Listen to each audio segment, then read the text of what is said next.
Welcome to ডিমার্স 365। আমরা group C এর ইংলিশের পরবর্তী সেট করব। তোমরা যারা এখনো আগের ভিডিওগুলো দেখোনি তারা অবশ্যই ভিডিওগুলো দেখে নিও, এবং যারা এখনো আমার এই চ্যানেলটি সাবস্ক্রাইব করোনি তারা অবশ্যই সাবস্ক্রাইব করে রেখো এবং আমাদের ভিডিওগুলো তোমরা দেখে রেখো।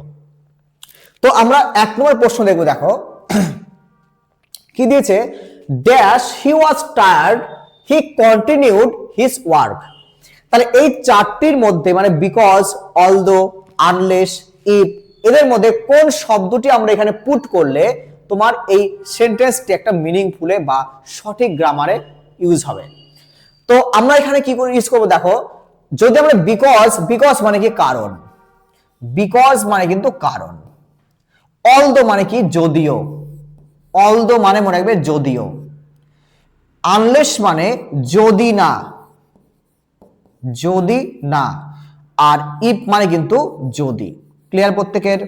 এবার দেখো তাহলে যে আমরা এখানে যদি বিকজ বসাই, যে কারণ সে ছিল টায়ার্ড সে কাজটি কন্টিনিউ করছিল, বা যদি না সে ছিল টায়ার্ড তাহলে সে কাজটি কন্টিনিউ করছিল না, যদি সে টায়ার্ড সে কন্টিনিউ করছিল, এগুলো শুনতে ভালো লাগছে না তোমার এই শব্দটি শুনলে ভালো লাগবে যে যদিও সে টায়ার্ড তবুও কিন্তু সে কাজটি চালিয়ে যাচ্ছিল।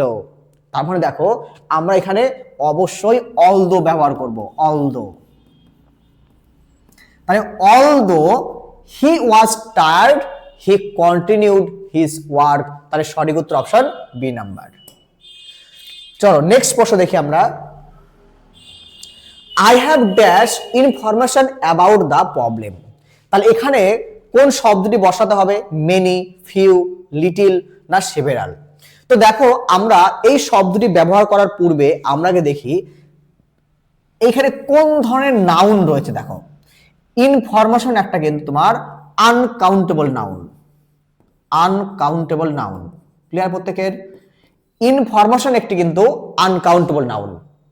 তো এই যে ইনফরমেশন যে আনকাউন্টেবল নাউন, এর সাথে আমরা কখনো মেনি বসাতে পারি না, কারণ মেনি কিন্তু একটা কাউন্টেবল নাউনের সাথে বসানো হয়। ফিউ হবে না, সেভারালও হবে না, তাহলে হবে তোমার অপশন নাম্বার সি, লিটিল হবে। লিটিল হবে কিন্তু এখানে অপশন সি, কারণ লিটিল কিন্তু তোমার বসে আনকাউন্টেবল নাউনের সাথে, আনকাউন্টেবল নাউনের সাথে, আর এইগুলো বসে তোমার কাউন্টেবল নাউনের সাথে। ক্লিয়ার পুরো? তাহলে এখানে আমরা বলবো I have little information about the problem, অর্থাৎ এই প্রবলেম সম্পর্কে আমার কাছে কোনো তথ্যই নেই। নেগেটিভ অর্থে আমরা ব্যবহার করি লিটলকে। চলো নেক্সট প্রশ্ন দেখি আমরা। The two brothers love dash. তাহলে এখানে আমরা কোনটি বসাবো, one another, each other, themselves না হিমসেলফ? দেখো মনে রাখবে তোমরা, যদি দুজনের মধ্যে কোনো সম্পর্ক থাকে তাহলে আমরা বলবো ইচ আদার, ইচ আদার। মনে থাকবে প্রত্যেকের? যদি দুজনের মধ্যে বোঝানো হয় তাহলে আমরা ব্যবহার করব ইচ আদার।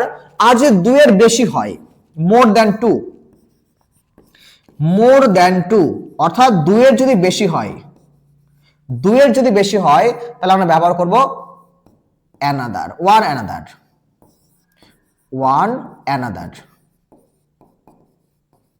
ক্লিয়ার প্রত্যেকের? তাহলে আমরা কি বলো, দুইয়ের জন্য ইউজ করবো ইচ আদার, আর মোর দ্যান টু এর ক্ষেত্রে ইউজ করবো আমরা ওয়ান অ্যানাদার।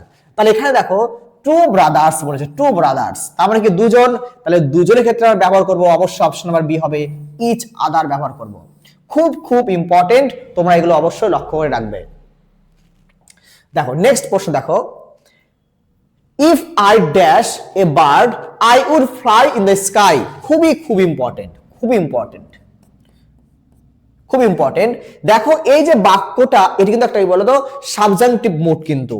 তো দেখো এই সাবজাংটিভ মুড কি বলতো, এটা হচ্ছে ধরো যদি আমি এটা হতে পারতাম, মানে কি যদি আমি পাখি হতাম আমি আকাশে উঠতে পারতাম। তো এই যে এই ধরনের সেন্সগুলো আমরা কি করবো বলতো, আমরা দেখো নর্মালি আয়ের সাথে কি হয়, নর্মালি আয়ের সাথে ওয়াজ হয়, কিন্তু যখন আমরা এই ধরনের ইউজ করব যে আমি এটা হলে এটা হতে পারতাম, এটা হলে এটা করতে পারতাম, তো এই ধরনের যে তোমার ইউজগুলো, এই ক্ষেত্রে আমরা ওয়াজের পরিবর্তে কিন্তু ব্যবহার করব ওয়ার ব্যবহার করব, ওয়ার ইউজ করব, কিন্তু ওয়ার ব্যবহার করব। তাহলে আমরা কি বলবো দেখো, if I were, if I were a bird I would fly in the sky, তাহলে এখানে অয়ের তোমার সঠিক হবে। ক্লিয়ার প্রত্যেকের? চলো পরের প্রশ্ন দেখি আমরা। নাম্বার 5 দেখো, dash students in the class are absent today. তাহলে এখানে কি বসাবো আমরা? Much, little, a few, less. তাহলে দেখো এখানে স্টুডেন্টস, স্টুডেন্টসটা কি একটি বলো একটা কাউন্টেবল নাউন, একটা কাউন্টেবল নাউন। তার মানে আমরা এখানে কাউন্টেবল নাউনের সঙ্গে আমরা বসাবো কি? মাচ মনে রাখবে সর্বদা আনকাউন্টেবল নাউনের সাথে বসে, লিটিল সর্বদা আনকাউন্টেবল নাউনের সাথে বসে। তাহলে এখানে আমরা ফিউ বসাবো, ফিউ হবে কিন্তু তোমার কাউন্টেবল নাউনের সাথে বসবে, ফিউ, ফিউ তোমার হবে কিন্তু কাউন্টেবল নাউনের সাথে। আর এখানে স্টুডেন্টসটা কি বলো? একটা কাউন্টেবল নাউন। তাহলে a few students in the class are absent today, অর্থাৎ কিছু সংখ্যক ছাত্র আজকের দিনে কিন্তু উপস্থিত নেই, অ্যাবসেন্ট আছে। তো অপশন তোমার সঠিক উত্তর অপশন নাম্বার সি হবে। চলো নেক্সট প্রশ্ন দেখি আমরা, নাম্বার 6। আর life history written by oneself is called, অর্থাৎ তোমাকে দিয়েছে একটা ওয়ান ওয়ার্ড, তোমাকে একটা ওয়ান ওয়ার্ড দিয়েছে যে একটা লাইফ হিস্টরি যে নিজেই লিখবে, যে নিজেই লিখবে তাকে কি বলা হয়? বায়োগ্রাফি, মেমোর, অটোবায়োগ্রাফি, না তোমার ডায়েরি। মনে হবে যখন কেউ নিজেই লিখবে তখন আমরা কিন্তু বলবো অটোবায়োগ্রাফি, যখন কেউ নিজেই নিজের ইতিহাস লিখবে তখন আমরা বলবো অটোবায়োগ্রাফি, অটোবায়োগ্রাফি।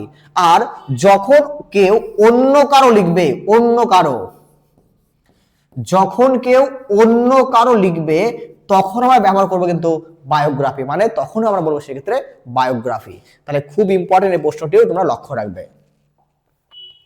এরপর দেখো, a place where birds are kept, তাহলে যেখানে পাখিদের রাখা হয় তাকে আমরা কি বলবো? তাকে জু বলা হয়, না অ্যাকোয়ারিয়াম বলা হয়, না অ্যাভিয়ারি বলা হয়, না স্যাংচুয়ারি বলা হয়? তো দেখো যেখানে পাখি রাখা হয় তাকে বলা হয় তোমার অপশন নাম্বার সি হবে অ্যাভিয়ারি। খুব খুব ইম্পর্টেন্ট, তোমরা এটা লক্ষ্য রাখবে, অপশন সি নাম্বার অ্যাভিয়ারি। আর যদি অ্যাকোয়ারিয়াম বলতো তাহলে প্রত্যেকেই জানো যেখানে মাছ, ছোট ছোট মাছকে রাখা হয় তাকে বলে কিন্তু অ্যাকোয়ারিয়াম বলা হয়। চলো পরের প্রশ্ন দেখি আমরা, নাম্বার 8। টু পুল সামওয়ানস লেগ, দেখো এটা একটা ইডিএম, এটা একটা ইডিএম। টু পুল সামওয়ানস লেগ, দেখো দেখবে আমরা কখনো কখনো দেখবে আমাদের বন্ধুরা যাচ্ছে, ধরো হঠাৎ করে দেখবে আমাদের বন্ধুদের পায়ে পা মেরে দেয়, মানে ল্যাং মেরে দেয়, দেখি না? তার মানে তুমি মজা করছো, কিন্তু এটা মজা করছো তুমি, তুমি কিন্তু কোনো আননোন ব্যক্তিকে এটা পারবে না করতে, তুমি কিন্তু এটা বন্ধুদের সাথে, ভাইদের সাথে, বোনদের সাথে পারবে। তার মানে কিন্তু আমরা কিন্তু এটাকে বলে মজা করা একটা, ঠিক আছে? বোঝালো? তাহলে to pull one's someone's leg মানে কি? মজা করছো তুমি তার সাথে। তাহলে অবশ্যই কি করবো আমরা? টু হার্ট সামওয়ান, কখনোই না। টু হেল্প সামওয়ান, কখনোই না। টু পানিশ সামওয়ান, কখনোই না। অপশন সি নাম্বার হবে টু টিজ অর জোক, মানে তুমি মজা করছো তার সাথে, কিন্তু ঠিক কিনা? তাহলে অপশন নাম্বার আমার সি হলো সঠিক। চলো পরের প্রশ্ন দেখি আমরা, number 9। To keep an eye on, তাই to keep an eye on এটাও কিন্তু একটা ইডিএম এর মধ্যে পড়বে তোমার। তাই to keep an eye on, দেখো দেখবে আমরা কখনো দেখবে কোনো কিছুর উপর যখন আমরা ভালোভাবে তাকিয়ে থাকি দেখবে, তখন দেখবে আমরা কি বলতো ওটা কি খুব সিরিয়াস ভাবে দেখি কিনা, খুব সিরিয়াস ভাবে দেখি আমরা। বোঝালো প্রত্যেকের? যে আমরা যখন কোনো কিছুর দিকে বড় বড় চোখ করে থাকি বা এক নির্দিষ্ট করে তাকিয়ে থাকি, তার মানে কি আমরা সেটাকে খুব ভালোভাবে লক্ষ্য করি। তাহলে এখানে সেটা কিন্তু যে two keep an eye on, কোনো কিছুর উপরে তুমি নির্দিষ্টভাবে বা খুব কেয়ারফুলি ভাবে চোখকে তুমি তাকিয়ে থাকছো, তার মানে কি হতে পারে? টু ক্লোজ আই হবে না, টু ইগনোর হবে না, টু স্লিপ হবে না। তাই দেখো টু ওয়াচ কেয়ারফুলি মানে তুমি খুব ভালোভাবে বা যত্ন সহকারে তার দিকে তাকিয়ে আছো। তাহলে এই হলো। আরেকটা প্রশ্ন আছে আমাদের, 9টি হলো।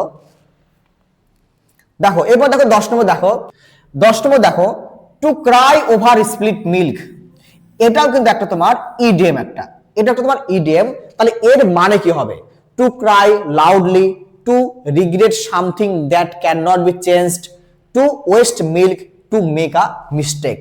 দেখো আমরা এই ইডিএমটার মানে একদম সহজে বুঝবো। দেখো দেখো আমাদের বাড়িতে যখন দেখবে মায়েরা দুধ দিয়ে কোনো কিছু রান্না করতে চায়, চা হোক, কফি হোক বা অন্যান্য জিনিস কিছু রান্না করতে চায়, দেখবে হঠাৎ করে দেখবে দুধটা দেখবে যখনই গরম করে হঠাৎ করে দেখবে তোমার কিসের ছানাতে পরিণত হয়, ছানাতে।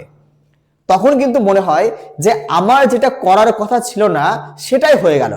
আমরা ভাবি কিনা সেটা, তো এখানে কিন্তু সেটাই আমরা ভাববো। তাই তখন তুমি কান্না করছো যে আমার দুধটা পুরোটাই নষ্ট হয়ে গেল, একদম আমি যেটা করছিলাম সেটা বাদ হয়ে গেল। তো এইটাই কিন্তু দেখো টু রিগ্রেট সামথিং, মানে তুমি অনুশোচনায় করলে, মানে তুমি হতাশা বোধ হচ্ছ যে যেটা হওয়ার ছিল না সেটা হয়ে গেল, can not be change, can not be changed. কিন্তু তাহলে এটাই কিন্তু two regret something that can not be changed, মানে যেটা হওয়ার কথা ছিল না সেটাও হয়ে যাওয়ার জন্য তুমি অনুশোচনা করছো। তাহলে অপশন নাম্বার বি তোমার সঠিক হবে।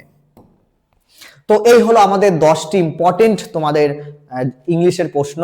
তোমরা অবশ্যই কিন্তু এই চ্যানেলটি সাবস্ক্রাইব করে রাখবে, তবে কিন্তু আমি তোমাদের সামনে বিভিন্ন ধরনের ভিডিও নিয়ে আসতে পারবো।